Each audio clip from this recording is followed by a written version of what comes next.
네, 반갑습니다. 방금 소개받은 금융가 미래 한영섭이라고 합니다. 반갑습니다. 많은 분들이 이렇게 귀한 시간을 쪼개가지고 함께 해주셔서 너무너무 감사드립니다. 그리고 오늘 이제 주최를 해주신 경기도 마을활동가 지원센터에 다시 한번 감사드리고요.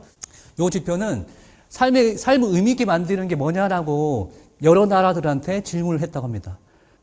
근데 이거 볼 때마다 제가 한숨이 나오는데 우리나라만이 유일하게 물질적 풍요가 1번이다라고 한 나라입니다. 17개 나라한테 조사했는데 우리나라만 유일하게 삶의 모든 여러 가지 중에 우선순위가 돈이다. 끔찍한 거 아닌가요? 이걸 보고 제가 우리나라의 어떤 단면을 보는 것 같아요. 돈 하는 단면을 보고 있는 것 같아요. 자, 그러면 질문. 얼마 정도 있으면 부자일까요? 한국 사회에서. 이 질문을 직장인들한테 해봤다고 합니다. 그랬더니 직장인들한테 해봤더니 한 40억 정도 있으면 부자지라고 조사했던 자료가 있었어요. 근데 실제 우리나라의 경제 상황을 볼게요. 네. 이 자료는 가계금융복지조사라고 그 정부가 매년 발표합니다. 요 자료를 보면 여기에 우리 한국 사람들의 가정경제 현실이 나와 있거든요. 전체 평균 자산은 대략 한 5억 정도 되네요. 평균적으로. 근데 자산에는 크게 두 가지가 있습니다. 자산이 있고 거기에 부채가 있거든요. 자산에서 부채를 빼면은 순자산이라고 그래요. 네네. 그럼 순자산이 굉장히 중요하겠죠. 그럼 순자산은 얼마냐? 대략 평균적으로 한 저기 보니까 4억 3천 정도 된다. 근데 이거는 거기 부동산, 주식 다 포함된 거예요. 그리고는 가계입니다. 개인이 아니고 가정 전체, 가정 평균을 냈을 때 그렇다라고. 근데 어쩌면 많은 것 같기도 하고 적은 것 같기도 해요.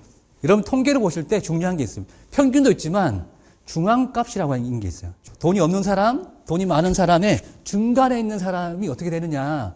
저 같은 사람은 그 중간값을 좀 봅니다. 왜냐하면 우리나라가 굉장히 불평등하기 때문에 평균을 내면은 이 평균이 올라가게 됩니다. 실제로 그렇더라고요. 순자산에 이제 그러면 얼마만큼 보유하고 있느냐를 봤더니 영원에서 마이너스 1억 원까지가 있는 사람이 있고 저기 순자산이 10억이 있는 사람이 있는데 비중이 어떻게 되느냐.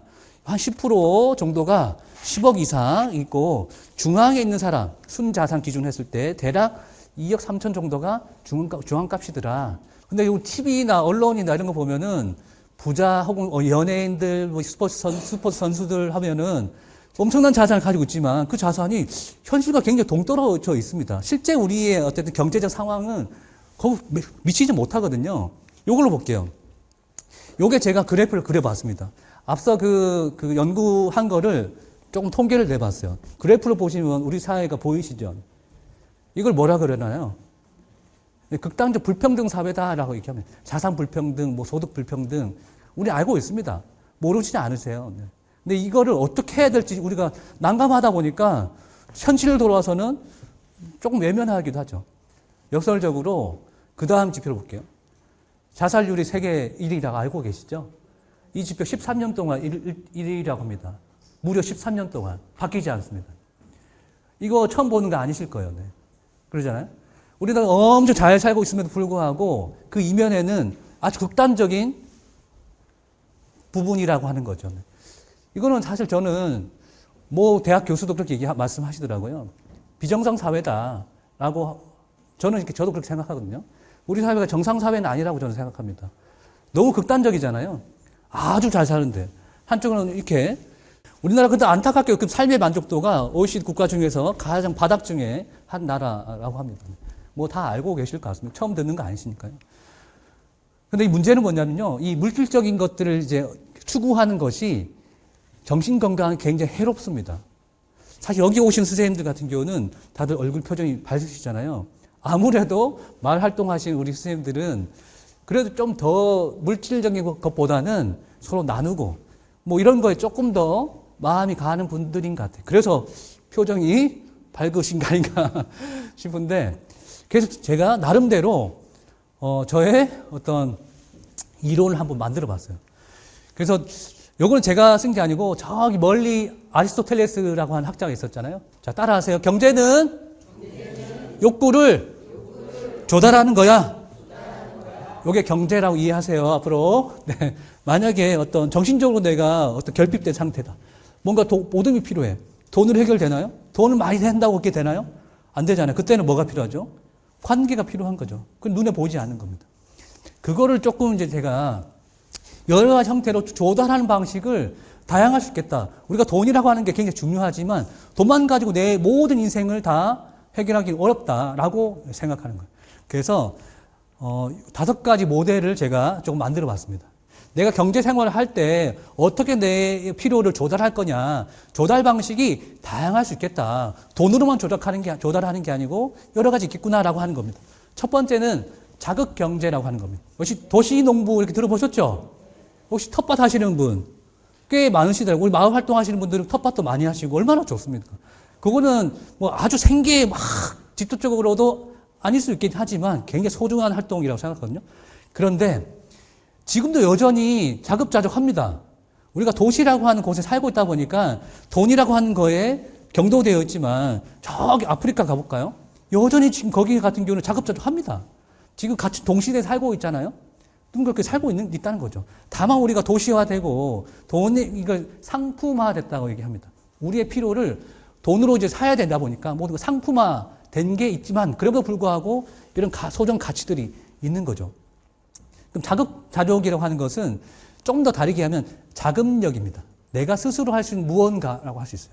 여러분들 돈과 자유롭고 싶으시죠? 돈이 많은 게 자유로운 게 아니고 내가 할 수 있는 게 많아지면 자유로울 수 있습니다. 뭐에? 돈에 자유로울 수 있는 거죠. 그럼 마을 활동에서 저는 기대하는 바는 뭐냐면 저런 활동들을 많이 해보자는 거예요. 같이. 못할 이유가 없을 것 같아요. 자, 그럼 같이 한다라고 하는 개념을 저는 협동경제라는 방식으로 좀 얘기합니다. 둘 이상 필요를 함께 조달한 모델로 저는 설명합니다. 마을 활동이라고 하는 거는 기본적으로 이 협동경제 방식으로 삶의 필요들을 조달하고 있는 방식이에요. 앞서 잠깐 소개가 됐는데 마을 활동가 공제, 마을 활동가를 위한 뭐 기금 이런 게 올해 작년부터 해가지고 막 추진이 되고 있거든요. 그건 뭐예요? 마을 활동가들 돈 필요한데 혼자 해결하지 말고 우리 같이 십시일반 해가지고 해결하자. 이건 뭐 이거죠 뭐. 이게 협동 경제 방식입니다. 시장 경제는 뭐 다 알고 계신 거죠. 돈으로 하는 거예요. 근데 요새 돈으로 하는 것도 좀 바뀌었습니다. 자본주의 기업도 이제 돈을 벌 때 제대로 벌어야 된다라고 해서 요새 ESG 경영이라고 얘기하죠. 돈을 벌 때 환경도 생각하고 거버넌스도 생각하고 이게 사회에 미칠 영향도 생각하고 돈 벌어라. 옛날처럼 막 해갖고 환경 망치지 마라. 이렇게 하는 게 ESG 경영입니다. 뭐 다른 게 아니에요. 그 다음에 이제 네 번째가 공공경제라고 하는 방식. 이게 뭘까요? 세금! 네. 세금 걷고 하는 거. 자, 우리가 모두가 아프고 다치고 어렵고 힘들 수 있잖아요. 그걸 위해서 어떤 게 있어요? 그렇죠. 의료보험. 사회보험제도가 하는 게 있습니다. 사회보험제도는 모두를 위해서 필요한 거니까 당신만 아프고 다친 게 아니고 나도 아프고 다칠 수 있으니까 저기 있는 사람도 아프고 다칠 수 있으니까 공적 보험으로 해결하는 거죠. 그게 훨씬 더 효율적입니다. 보험을 얘기해 드릴까요? 보험시장, 그러니까 보험회사에서는 보험료에 뭐가 있죠? 사업비라 그래가지고 10만 원 내면 그 중에 30%는 사업비로 다 떼거든요. 근데 이제 공적 사업에서는 그 사업비가 낮아지게 돼 있어요. 그래도 훨씬 더 효율적이다 이렇게 얘기합니다. 어쨌든 공공경제를 통해서 해소해야 될 것도 많죠. 돌봄도 공공으로 해야 되죠. 학교도 돌봄도 해야 되죠. 의료도 마찬가지고 그런 것들은 기본적으로 사회가 제공해줘야죠. 그 다음에 5번째가 공유경제라 그래서 우리 마을에서 네 것도 내 것도 아니지만 우리 모두의 것을 만들어 보자. 앞서 이제 우리 발표도 해주셨는데 대표님께서 자산화 이렇게 얘기하셨거든요. 거기다 공유경제 방식으로 우리의 공동의 자산을 만들어내는 방식이에요. 이미 하고 계십니다. 잘하고 계시죠. 마을이 제일 잘하고 있다고 생각해요. 왜냐하면 그게 이 토대가 있어야 우리의 경제 문제를 실제로 해소할 수 있다. 돈도 필요하지만 돈 말고도 다른 경제 방식으로 나의 필요, 우리의 필요를 조달하자. 이게 저희 하나의 주장입니다. 자, 그럼 좀 철학적으로 가볼게요. 잘 먹고 잘 산다고 하는 개념은 뭘까요? 행복하게 산다고 하는 또 개념은 뭘까요? 이 질문은 인류 오래된 질문입니다. 자, 그런데 제가 나름대로 찾은 결론이 하나 있습니다. 제가 찾은 하나는 어쨌든 내가 이렇게 열심히 일을 하는 이유는 잘 먹고 잘 살기 하려고 하는 건데 잘 먹고 잘 산다고 하는 개념을 저는 공동의 좋은 삶이라고 좀 생각해 봤습니다. 좋은 삶을 살기 위해서는 돈도 필요합니다. 근데 돈만 필요한 건 아니더라고요. 제가 고통스러울 때 친구한테 전화해서 나 이렇게 힘들다. 나 얘기 좀 들어줘. 라고 하는 사람도 필요하고요. 그리고 고통스러울 때 광활한 대지를 보면은 마음이 뻥 뚫리잖아요. 자연도 필요한 것 같고요. 그리고 나를 어쨌든 할 때 위기가 빠졌을 때 공공정책에서 뭔가 세금으로 도움을 받았으면 좋겠어요. 이렇게 다 필요하더라고요. 그거를 그래서 저는 한 4가지로 좀 구분해 봤습니다. 자, 이름하여 이거를 4가지 부라고 합니다. 첫 번째 부는 생태적 부라고 하는 개념인데요. 청와대는 누구 거일까요? 내 거기도 하고, 내 옆에 있는 사람 거기도 하고, 내 뒤에 있는 내 후손 거이기도 하니까 어떻게 해야 되죠? 잘 보존해야 될 거 아니에요. 내 거 내가 관리한다고 하는데 이렇게 개념을 정리하니까요. 내가 가지고 있는 게 많더라고요. 공공도서관 누구 거예요? 공공미술관 누구 거예요? 내게 많아져요. 왜냐면 나도 세금 냈거든. 내 거라고 주장하세요. 그래서 생태적 부를 실천하기 위해서는 이런 숲이나 하천이나 가기도 하고 지역의 동식물도 한번 찾아보기도 하고 이런 활동들이 생태의식을 굉장히 높이겠죠. 생태의식이 높여야 품성이 좋아진다 하잖아요. 근데 훨씬 더 많은 활동들이 있을 것 같습니다. 우리 마을 안에서 가지고 있는 이 생태적 부 어떻게 그러면 우리가 확장할 거냐. 근데 생태적 부를 실제로 작동시키려면 이런 것도 필요합니다. 공공정책을 하려면 결정에 참여해야 되겠잖아요. 우리의 이제 권리이기도 하고, 우리 의무이기도 합니다. 이런 정치적 행위까지 포함된 거를 저는 큰 범주로 생태부라고 나름대로 정의를 내려봤습니다. 두 번째는 정신적 부입니다. 근데 이 정신적 부는 여기 계신 분들은 많을 것 같아요. 네. 여기 계신 분들은 돈만 쫓지 않은 것 같아요. 그런데 최소 마을 활동가 선생님들은 돈도 필요하지만, 돈도 중요하지만, 다른 것들로 마음이 움직이는 분들 같아요. 그래서 저는 이제 정신적 부를 이렇게 좀 생각합니다. 이거를 이제 내적 힘이라고 저는 이제 표현하거든요. 그러니까 어떤 우리 물질적인 부분들은 외부적인 어떤 힘에 의해서 자주 되는데 내부의 힘이 강하면은 외부도 조금 이제 맞설 수 있게 되죠. 이걸 이제 회복 탄력성이라고도 합니다. 내가 안에 가지고 있는 힘. 그런 것을 기르기 위해서는 뭐 이런 것들을 해볼 것 같아요. 악기를 하나 다루는데 내가 이 악기 가지고 돈벌이를 위해서 악기를 하는 것과 돈과 무관하게 악기를 배우는 것 어떤 게 훨씬 더 삶의 질이 높을까요? 당연히 후자겠죠, 사실. 우리가 돈과 상관없지만 내가 정말 즐거워서 이 활동을 한다라고 하는 것들은 그때 이제 삶의 스피릿이거든요. 이게 높아진다고 하더라고요. 어쨌든 이런 활동들을 우리가 마을 안에서 같이 할 수도 있고 혼자 할 수도 있고 해볼 수 있지 않겠나 싶습니다. 세 번째는 여기는 뭐 말할 필요가 없을 것 같아요. 이게 다 사회적 부죠. 눈으로 보이지 않지만 여기 계신 분들은 한 분 한 분이 다 이 사회적 자산은 엄청난 분들이라고 저는 생각하거든요. 그간 쌓아왔던 이 사회적 자산이라고 하는 것이 진짜 엄청난 분들이 같아요.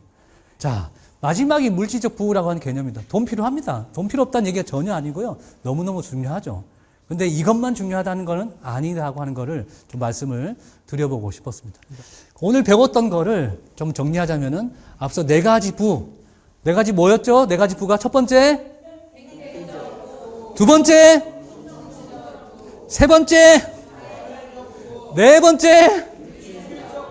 고맙습니다. 네. 자, 다양한 조달 방식이 있다. 자극경제, 협동경제, 시장경제, 공공경제, 공유경제 방식으로 내 삶의 필요를 조달할 수도 있겠구나. 요 정도만 알고 계셔도 조금 실천해 볼 수 있는 여지가 생기지 않겠나 싶습니다. 장폴 사르르트라고 하는 사람이 이렇게 얘기했네요. 인생은 B와 D 사이의 C다. 이쪽 뭐죠? 태어남과 죽음 사이의 선택이다.